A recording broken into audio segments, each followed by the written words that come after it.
Já vás zdravím a vítám vás u mého dalšího videa.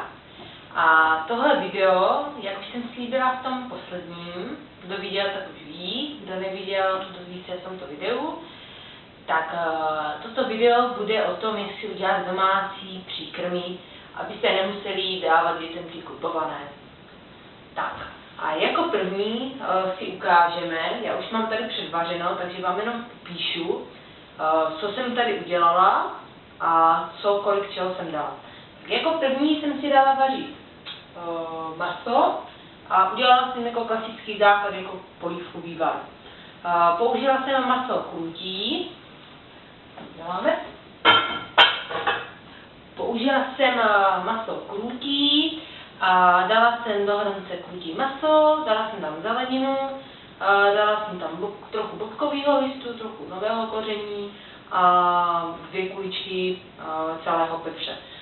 Vývar jsem nesolila, protože aby maso nebylo nějaké slané, jelikož to děti ještě nemůžou, jelikož se jedná o první příkrmy, tak se nesolí.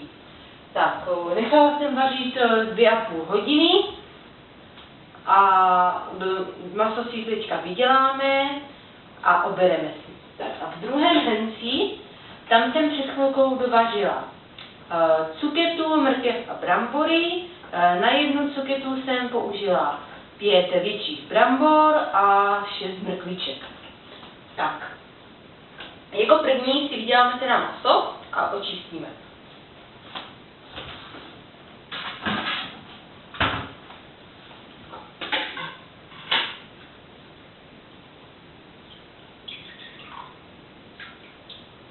Maso je krásně do měka, takže se rozpadá, tím pádem se nám bude dobře obírat.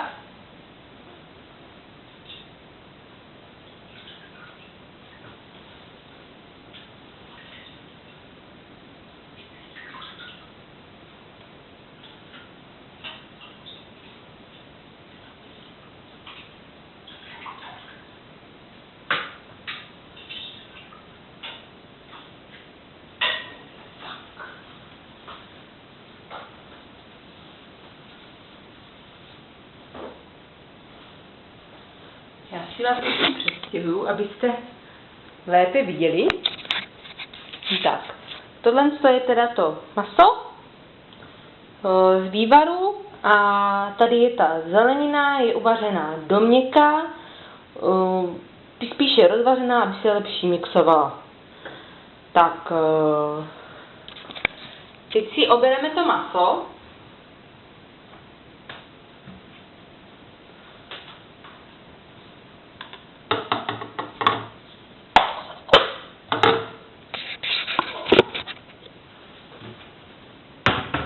A obrané maso si dáme tady rovnou do mixéru, kde budeme mixovat. Tak. Bereme si masíčko.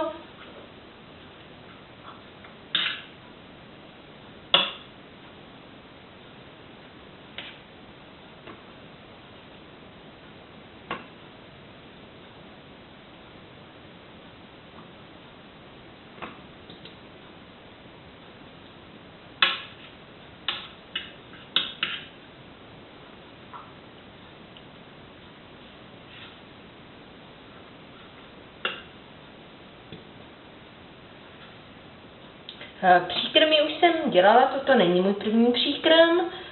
Dělala už jsem stejný, který vám ukazuji, ten už jsme dělali. Honzíkovi hrozně chutnal. Chutnal mu dokonce domácí příkrmy víc než ty kupované, takže kupované už asi dávat nebudeme.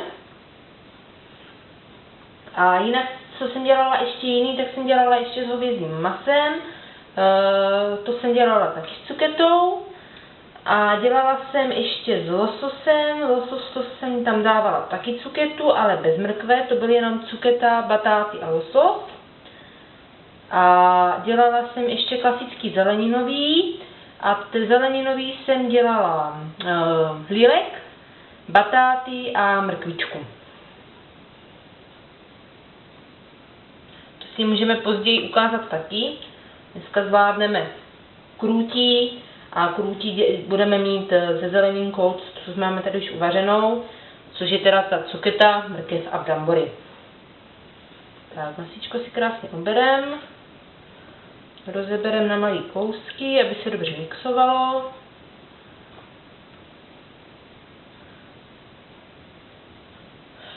Pokud nebudete chtít obírat takhle maso z kostí, tak stačí, když si prostě do vývaru přidáte kousek masa klasického, který už jenom potom rozkrájíte a pomixujete.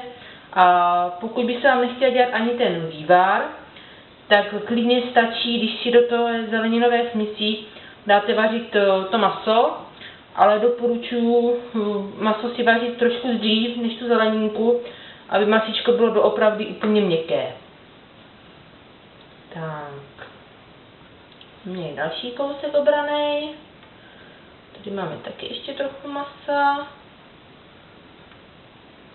Tak, tady máme taky ještě masíčko nějaký. Tak taky ještě přidáme. No. Tak, tady taky ještě kousek. No, jakmile budeme mít obrané veškeré kosti od masíčka, tak do mixéru přidáme trošku vývaru a rozmixujeme najemno. Pokud máte už starší děti, nemusíte úplně najemno, můžou tam už být i nějaké kousky. My kousky zatím ještě nezvládáme, tak mixuju ještě najemno. Až budeme starší, tak doufám, že už budeme zvládat i kousky. Zatím tedy kousky nezvládáme, takže kousky zatím nemáme v plánu, takže zatím mixujeme dojemno. Tak, tady máme další masíčko. Tak. Vidíte, že to je úplně krásně samo, že masíčko je úplně rozvařené, takže to krásně od kostí jde. Je to krásně měkoučké, je to líbové maso, nic tlustého tam nedáváme, všechno je krásně líbové, nepřidáváme ani nějaký tuk, všechno krásně přírodní.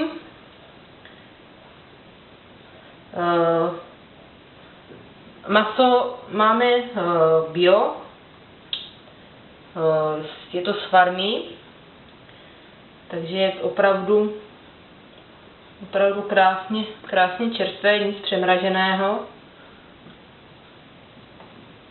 Zeleninku máme kupovanou teda z obchodu.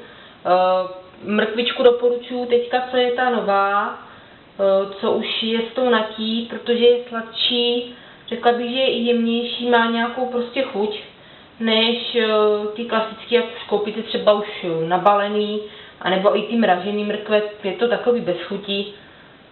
Je lepší opravdu ta čerstvá a s tou natí teďka, co je. Ideálně by byla domácí, jenomže na to si musím ještě počkat. Mám jinak teda zasazenou domácí mrkvičku, takže určitě, až nám vyroste, tak budeme dělat domácí mrkve. Zatím teda musíme skupované. Tak, masíčko by bylo obrané, tady jsou ještě nějaké kousíčky, zbytek už se vyhodí. Tady už maso není. Tak, masíčko by teda bylo kompletně obraný. A tady máme ještě kousek. Tak, co máme obraný, tak zbytek můžeme vyhodit, to už to jenom kosti. Kdo má pejska, dá pejskoj, my nemáme. Takže vyhodíme. Tak. Si opláchnu ruce.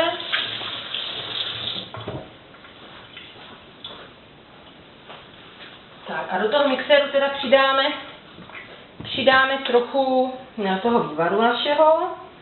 Pokud nebudete mít ten vývar, tak můžete i z té zeleniny, co budete mít vyvařený, to taky bohatě stačí. Taky už jsem to tak dělala. Tak asi tak, aby bylo maso ponořené.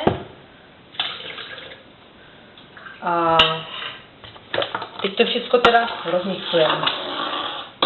Tak, zapojíme.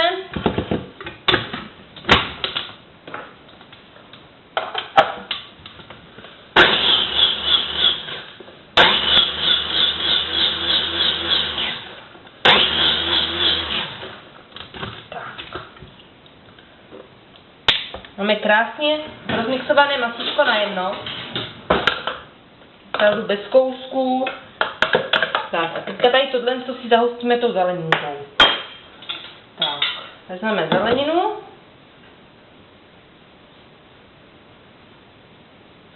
A dáváme už jenom zeleninku bez té vody.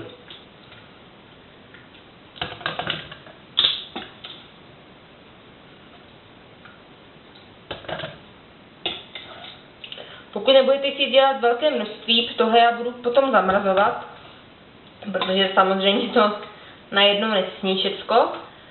Pokud budete chtít dělat menší množství, tak určitě není problém, dáte prostě méně surovin a můžete udělat menší množství. Dá se to i hodně obměnit, nedáte tam třeba tu mrkev nebo vyměníte cuketu za jinou zeleninu. Nebo naopak můžete ještě přidat nějakou zeleninu, nebo se dá právě udělat jenom zeleninový, tam přidáte víc druhů zeleniny bez masa. To už je všechno na fantazii, rozhodně si ještě budeme ukazovat i různé varianty, různé možnosti. Plánuji točit určitě další videa, co se týká příkrmů. Určitě si ukážeme i, jak si udělat domácí přesnídávku. Si taky určitě ukážeme.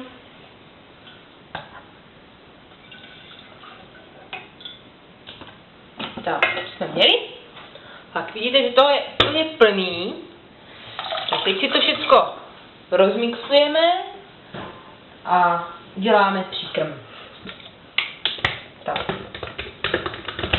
Jdeme znovu mixer.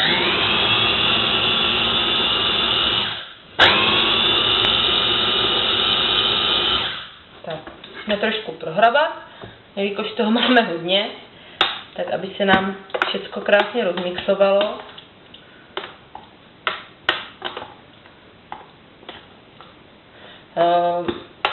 Honzíčkovi chutná víc trošku zředěný ty příkrmy. Můžete udělat klidně i hustší, stačí, když tam dáte míň toho vývaru nebo té vody. A můžete udělat hustší, nebo můžete potom zahustit ještě přidáním brambor.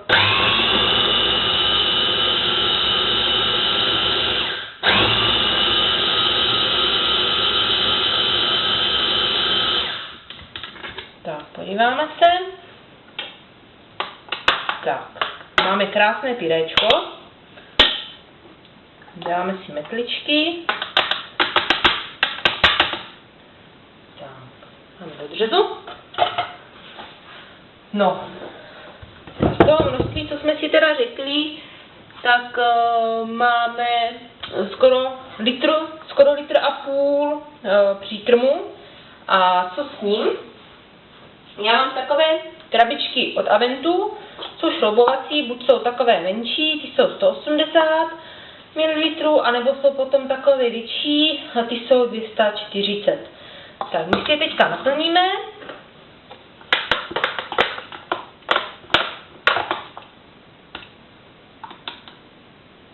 Aby jsme věděli, kolik uděláme z litru a půl, kolik budeme mít krabiček na ty příkrmy. Tak, jedna.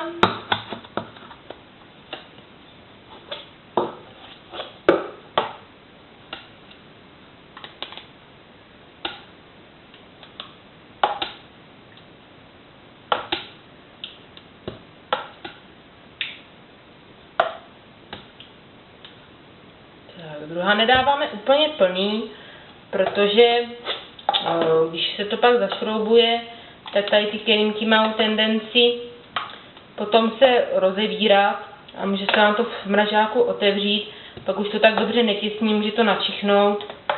Jinak dají se dát i do ledničky, v ledničce tak do 2 dnů maximálně zpracovat. Jinak v mrazáku si myslím, že ten měsíc vydrží úplně v pohodě. My to tak měli a úplně bez problémů. Tak, to urychlíme. Tak, tady máme čtvrtý. Tady máme ještě 2 kelímky, tak uvidíme, kolik toho bude. Jinak to krásně voní. Je to všechno z čerstvých surovin. domácí. Mě osobně ty domácí teda opravdu víc voní než ty kupovaný. Ty kupovaný už mě tolik nevoní. Některé jsou chuťově dobré, ale co jsem začala dělat ty domácí, tak jsou opravdu super. A mají hrozně chutnají, má je fakt rád. Tak. To bys neměli. Tak. Z těch surovin, co jsme si teda řekli, tak jsme udělali 5 velkých kelímků a 1 malej. Tak. To je pro dnešek všechno. Já věřím, že se vám tohle video líbilo.